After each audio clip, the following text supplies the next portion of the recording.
Welcome back to the Charismatic Voice. I want to shout out a huge thanks to all of you who have been leaving comments and recommending songs or leaving us links to performances of those songs.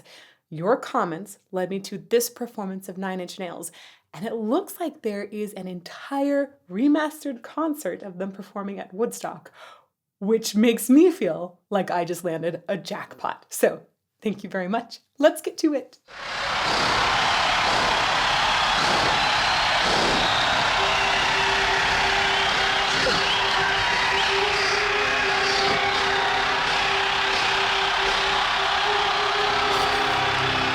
This sound is already intense.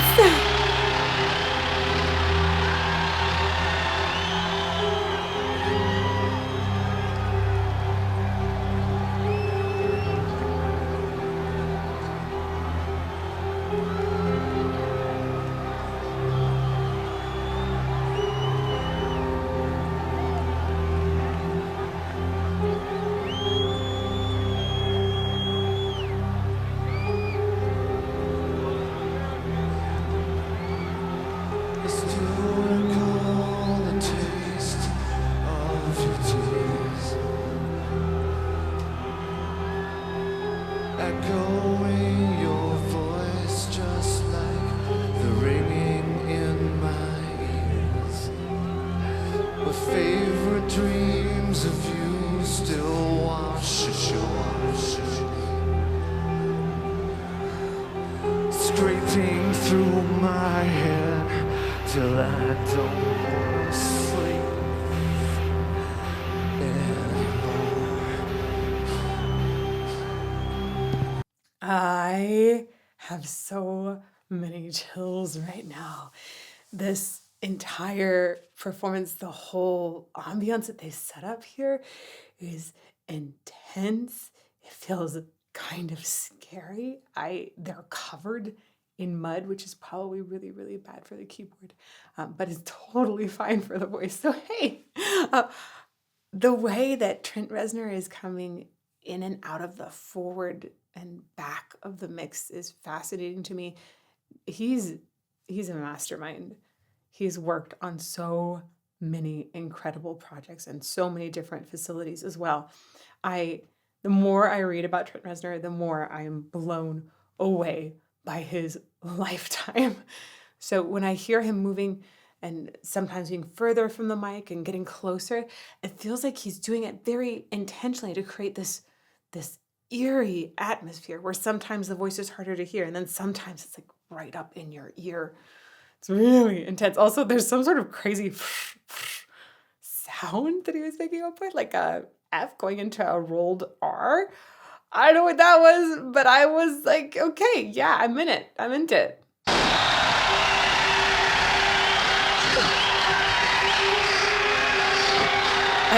Yeah, that synth is so crazy.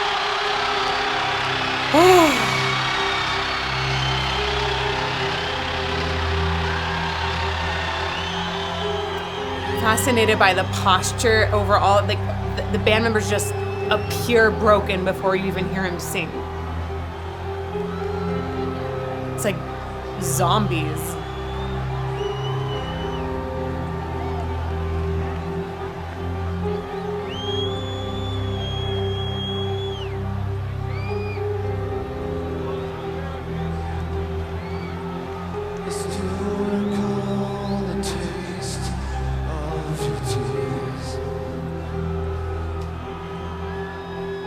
Echoing your voice just like the ringing in my ears.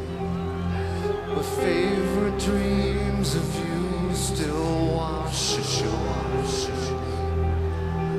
So in this part vocally, there are moments where he seems to slightly whine, just a little bit off pitch. It actually is, it's like a really calm Chester Bennington in some ways. It gets a little bit into speech zone, but not enough to call it more like an oration or a true speech given. It just starts to get fuzzy on the pitch enough that it feels personal, that it feels like we're not nailing each pitch right on. It's it also feels distressed and creepy.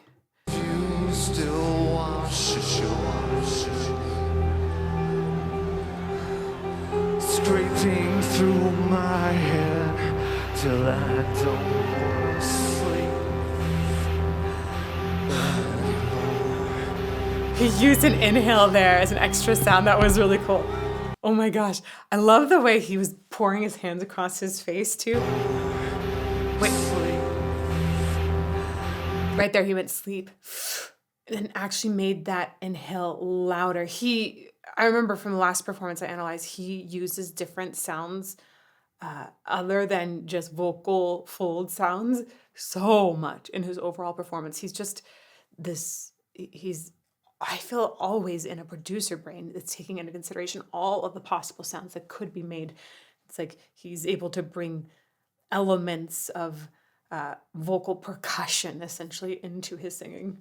Till I don't wanna sleep. It's like Hannibal. Sorry.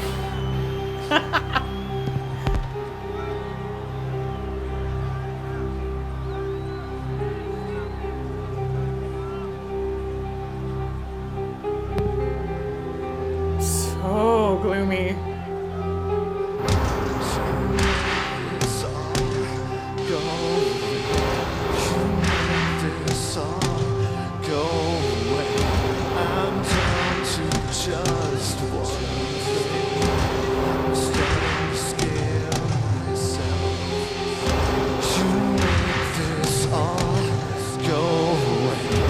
You make this all go away. I just want something.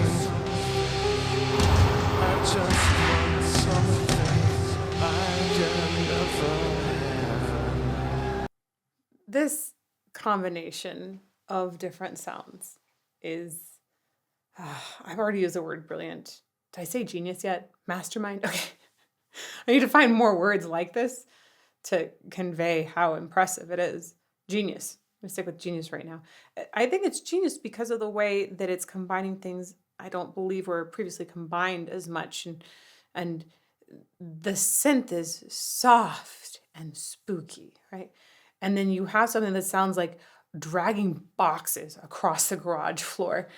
And then you have these really big toms that are happening. I think he was striking them with two, a big, almost tribal kind of sound that he's getting out of his drums. And then, of course, you have the voice in the background as well. And it's definitely in the background. It almost sounds like a person mumbling to themselves or sort of rocking in a corner and saying this thing. It feels haunted. And I don't think that I would have ever thought about putting a soft synth and the sound of a garage or of a box dragging across my garage floor together. That just, why would you do something like that? And the answer is, he's a genius. He said, I'm going to find a way to put these sounds together and make it effective. I'm blown away. This all go away. I just want something. The panning is so interesting too. Wow.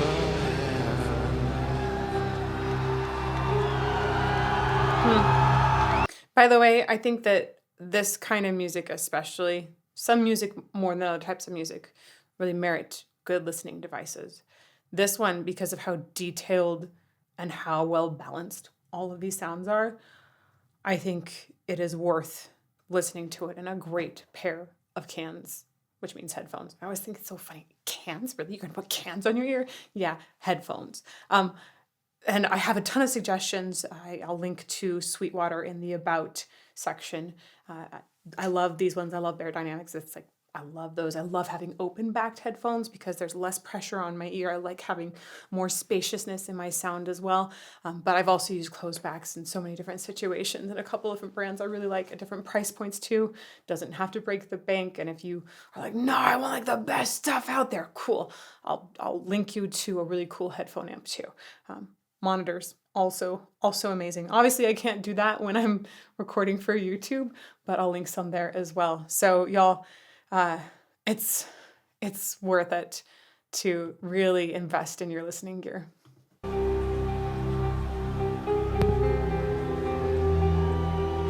I went back really far, huh?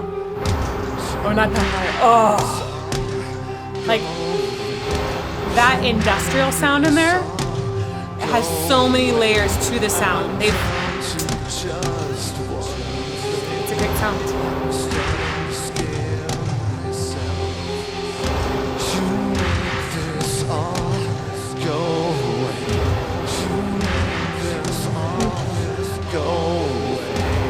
Just want something.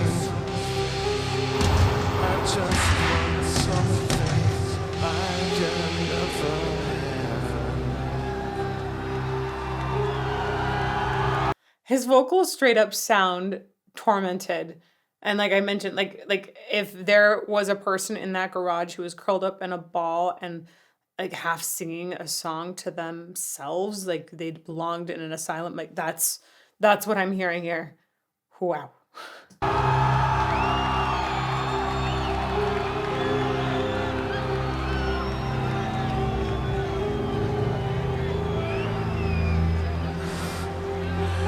always were the one to show me how.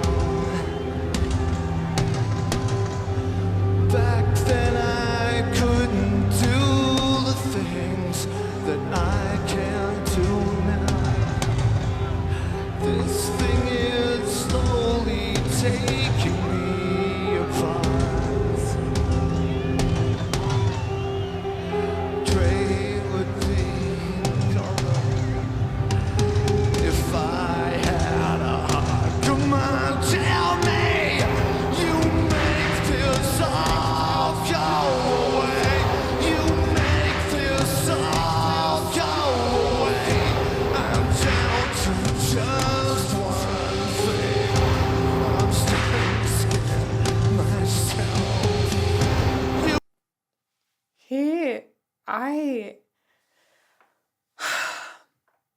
There's some of y'all in live chat who are probably saying, I don't like this right now. You're saying, I don't like his voice. He feels pitchy, he feels pressed, feels tormented. Sometimes it's not what you want to listen to. I get it. But I think that this performance is awe-inspiring. This is groundbreaking. This is not something that you should just turn off because it's not a pretty sound. It's not supposed to be a pretty sound. It's supposed to be tormented. This is total brilliance. This is total audacity. The way that he is saying, I'm not going to pay as much attention to pitch because I want my emotion to pour more through is, again, genius. If you're going to do that and have it be acceptable, you have to really know how to ride that line. And I think he's doing it so extremely well. Like, we know what the pitches are, but he's pushing them. He's pushing our ears to adjust to what human suffering sounds like. This is really inspired to me. I think it is. I think that what we just heard was a really ugly sound. And I think it was a fantastic ugly sound. There are times when we should express ugly things and not necessarily sound pretty. Okay? It's great. One of the things that people judge most when they hear singing is pitch. Is it on pitch? And if it isn't on pitch, then people tend to be like, ooh, I don't like that. So somebody who can sing on pitch, I'm sure he's got that down.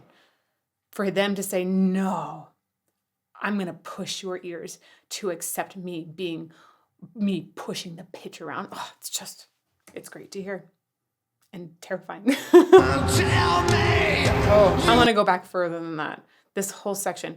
Adjust your ears, y'all. This is what he's doing. And the whole stance. Back then I couldn't do the things. Like even the twitching in the hand, it is so tormented. This thing is slowly taking me apart. Dre would be gone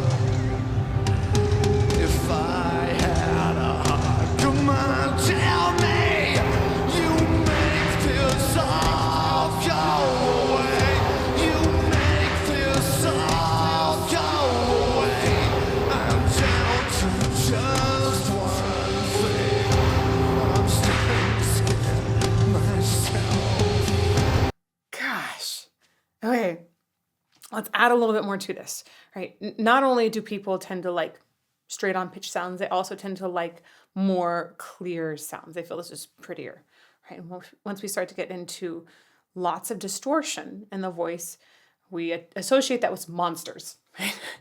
Oh, that sounds like a monster, which is considered generally ugly. I love it when movies out there challenge our our suppositions like that.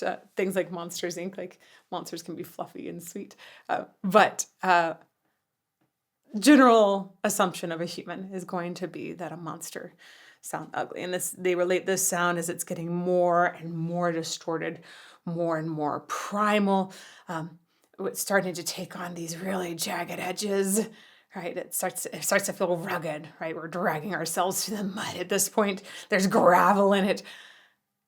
We think that that's getting even uglier. And I like the way that he's building volume into that. By the way, it sounds to me like this is done in a really sustained, healthy way in his voice, because we would want the pitch to come from lower where the true vocal folds are, and then the stuff above, if it's going to be sustained and not do damage to the true vocal folds long term, I would like to see that created with anatomical structures above, like the aryepiglottic folds or the arytenoids. There's all kinds of different things there that can create that extra gravel or grit. And it sounds to me like that's separated. There's a certain consistency to the sound that sounds healthy.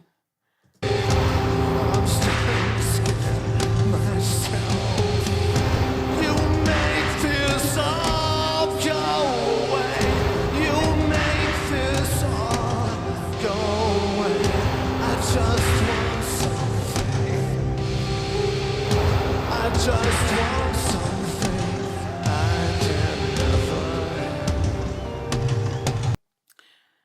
never. AIs have been made to replicate singers in many situations and create music like them. I don't know.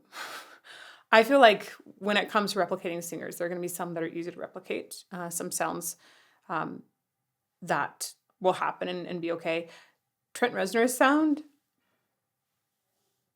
I think it would take an extraordinary amount of training, just tons of clips. I don't know that an AI could even get there. He feels so human, so flawed. I feel like it would break an AI's brain or processing to try and get here. This might be one of the last areas of music that AI is able to attempt.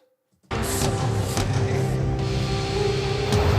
just want something I can never have. I can never have.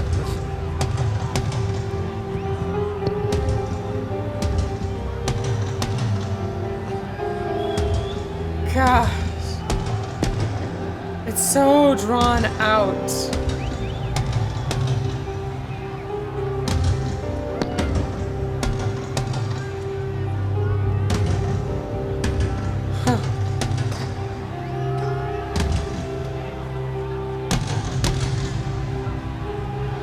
This place seems like such a shame. Though it all looks different now, I know it's still the same. Everywhere I look, you're all I see. Just a fading fucking reminder of who I used to be. Come on, tell me you make this all go away.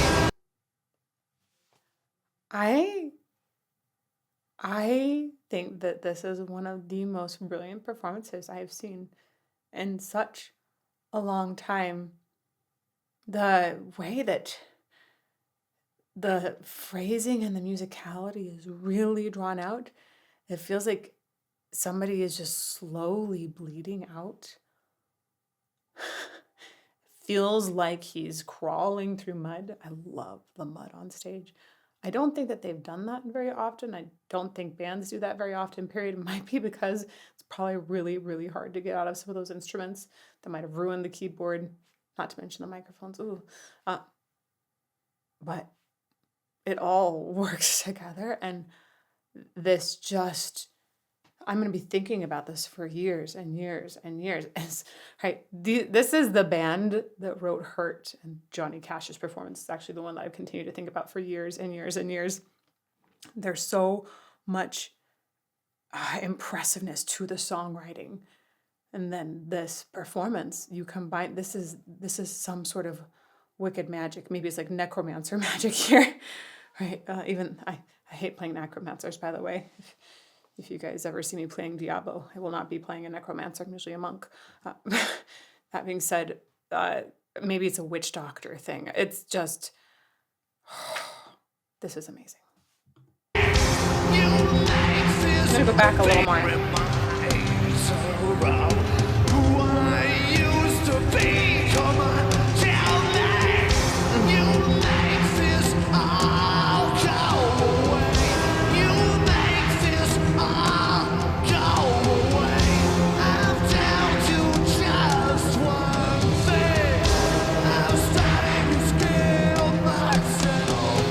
This reminds me of Maynard James Keenan's performance, well, Tool's performance, but Maynard James Keenan's specific embodiment of sober. The body just is tormented, and he's using that torment that he's experiencing on the outside and inside and funneling that entire sound through his voice. Wow.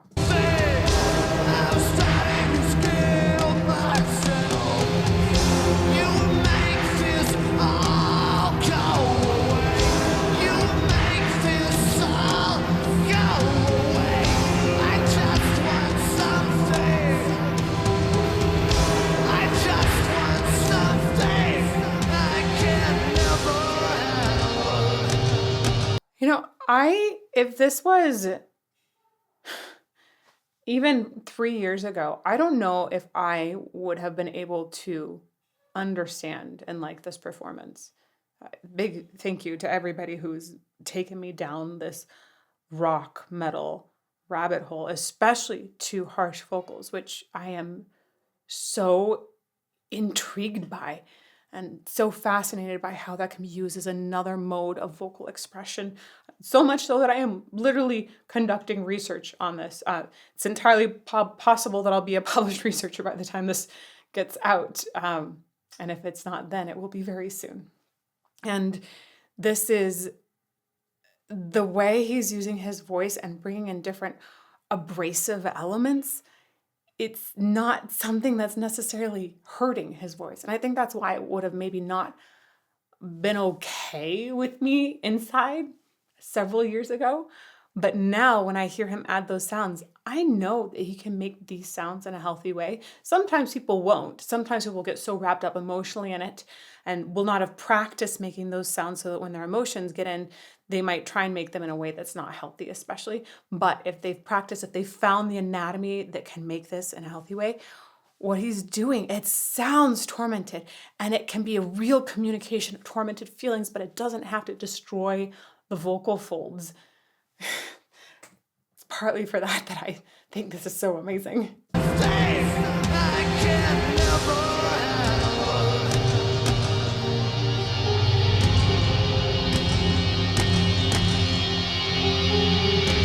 I just want something I can never have. I can never have. I can never have. I can never have. I can never have. And you will never. Dude, did you hear what he was doing with his breath there? Like, he's using like hyperventilation as part of the soundscape here.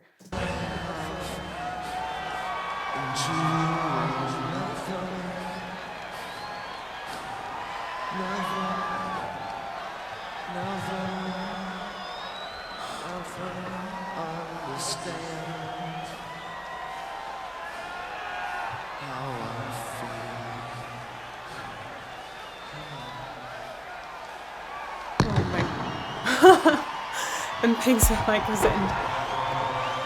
Wow, that's some kind of magic. It is. I'm overwhelmed. This is such an incredible performance. Thank you again for linking us to this performance in the comments. I love that. I haven't watched the whole video, so if there's another song from this particular performance that you want me to review, let me know in the comments again. And I'm going to link you to a list of songs that I think I never would have liked 4 years ago. Have that. Oh, and may you fall more in love with music every day.